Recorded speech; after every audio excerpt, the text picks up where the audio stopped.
White cop beats black woman kneels when he learns she's a police chief. The sun was beginning its descent behind the tall Georgia pines, casting a golden hue over the quiet outskirts of Atlanta. The sky was streaked with fire, amber and crimson melting into a horizon that looked almost too peaceful, too still. It was the kind of evening that made you want to believe the world was kind, simple, balanced. But for some of us, that kind of peace has always been an illusion. She pulled into the gas station with ease, the black SUV humming to a stop beside an old pump. The engine clicked off, and in the fading light, she stepped out of the vehicle. Her outfit was simple jeans, a tucked-in navy button-down, and a well-worn leather satchel slung over one shoulder. No badge, no uniform, no flashing lights. Just a woman, stopping to refuel after a long day. But there was something about her presence, composed, measured, purposeful. She moved like someone who had spent years reading rooms, understanding tension, commanding respect even without demanding it. Angela Warren. No one at that station would have guessed she had just been sworn in as the city's first black female chief of police. As the gas flowed and the pump clicked in rhythm, Angela's eyes swept the lot half empty, silent, surrounded by nothing but pine trees and distance. It should have felt calm, but it didn't. Not for her. Not today. In the distance, headlights appeared. Police cruiser. Angela's body instinctively stiffened, a reaction born not from guilt, but from years of experience, from knowing how quickly things could turn, from living in a skin that too often made her a suspect before a citizen. The patrol car pulled in beside her vehicle, wheels crunching against gravel. The engine shut off and a tall white officer stepped out. Early 30s, athletic build, buzzed hair under his standard-issue hat. His name was Officer Brad Jennings. Angela recognized him immediately. She had reviewed his personnel file just days ago. Solid performance record. But there had been whispers about temper, about the way he handled certain stops, particularly with people who looked like her. He didn't recognize her. Not out of negligence. Just expectation. To him, she was a black woman in a black SUV in a quiet neighborhood at dusk. He walked toward her, slow and cautious. His hand rested lightly near his holster, not aggressive, but ready. Always ready. Without greeting, without introduction, he said, "Is this your vehicle?" Angela didn't answer right away. Instead, she looked him in the eye, calmly, assessing. The question wasn't new. She had heard it her entire life, in parking lots, at store counters during routine traffic stops. It always came laced with the same doubt. You don't belong here. This can't be yours. She tilted her head slightly and asked, "Do you have a reason for stopping me?" His tone sharpened. "Answer the question, ma'am." There was an edge in his voice now, the kind that carried authority backed by assumption. The kind that didn't invite conversation but demanded obedience. Angela sighed inwardly. She had faced hardened criminals with less attitude. Still, she stayed composed. "You seem to be making a lot of assumptions based on how I look." He stiffened. His eyes narrowed. "I'm conducting an inquiry," he snapped. "Now, let me see your license and registration." Angela slowly reached into her satchel. Her movements were deliberate, too deliberate. In her mind, every move had to be calculated. No sudden gestures. No room for misinterpretation. But Officer Jennings, keyed up by whatever biases or fears he carried beneath his badge, misread her stillness. "Hands where I can see them," he barked suddenly. Angela froze. "I said hands up. Now." She complied. Her hands rose slowly, her wallet still in her left hand. Then, before she could utter another word, he lunged. The impact was violent, a shove to the ground that knocked the wind from her lungs. She landed hard on the gravel, her arms instinctively covering her face. But it didn't matter. Punch followed. Quick, brutal, right to her jaw. Pain exploded across her face. Blood filled her mouth. And still she said nothing. There was no resistance, no panic, only disbelief and a strange, numbing sadness.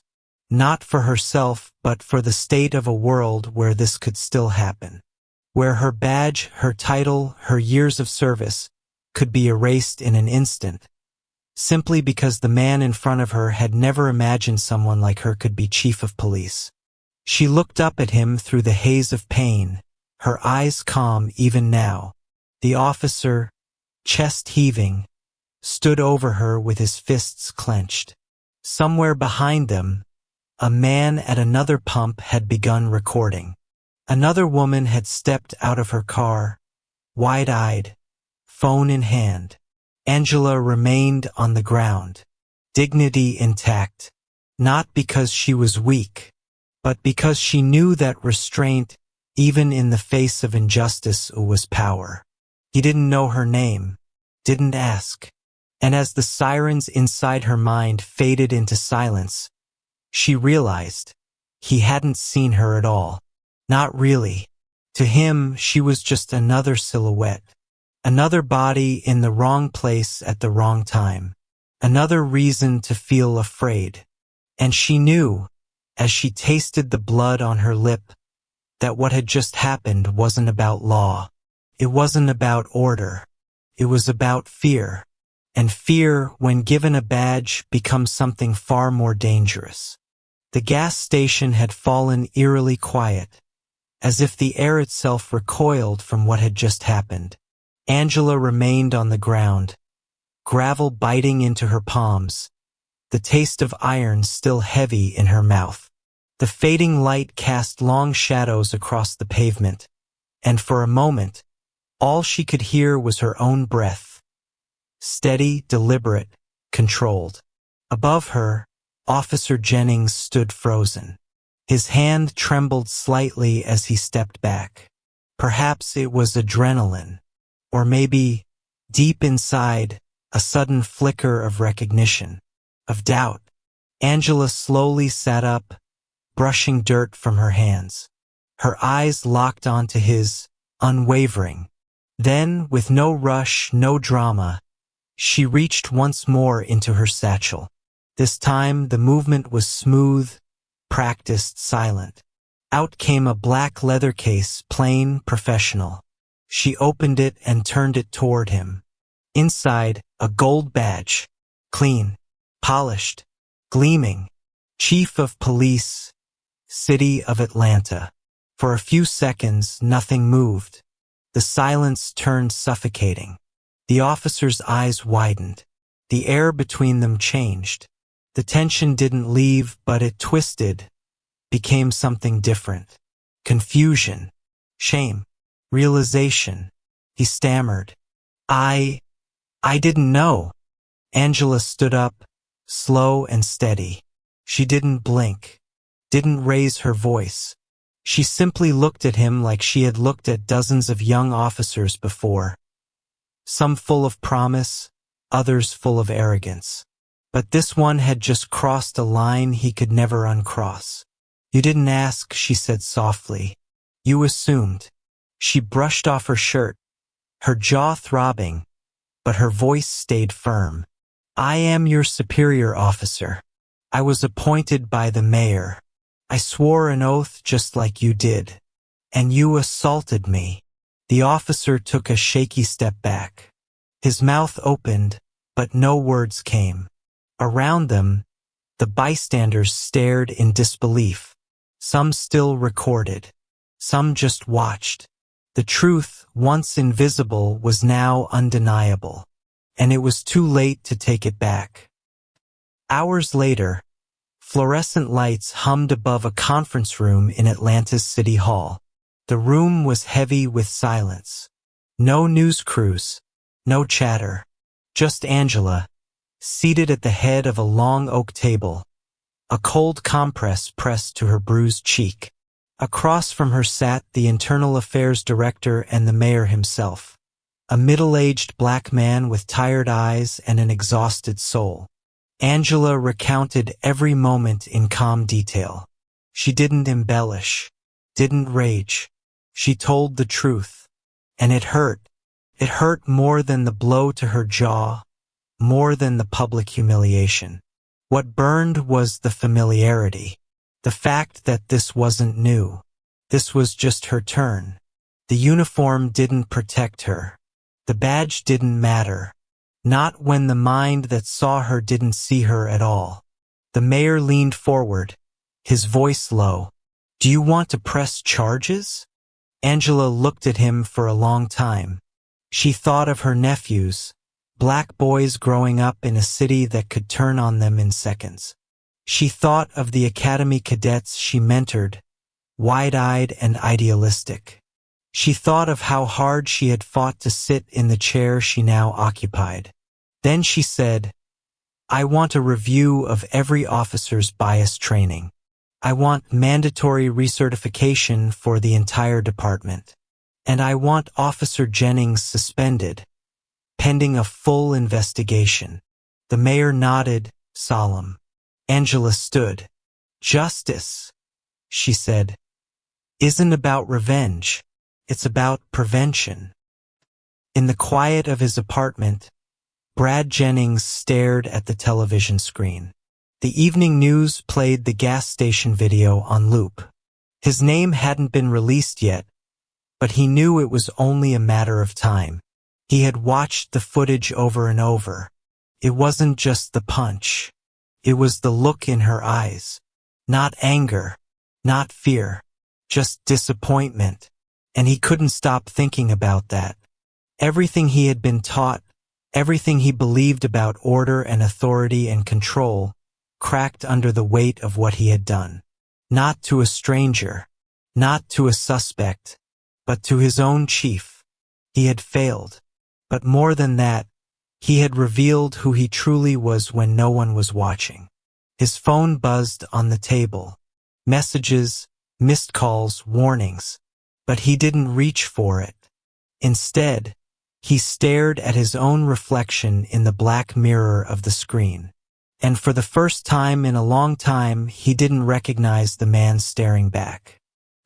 That weekend, Angela walked into the local community center. Unannounced, no press, no cameras. The room was filled with teens from the neighborhood. Some she'd seen before, others wide-eyed as they noticed the bruising still visible on her face. One of the kids, maybe 15, asked, "You really the police chief?" Angela nodded. The boy looked around, skeptical. "Then how come they did that to you?" Angela didn't answer right away.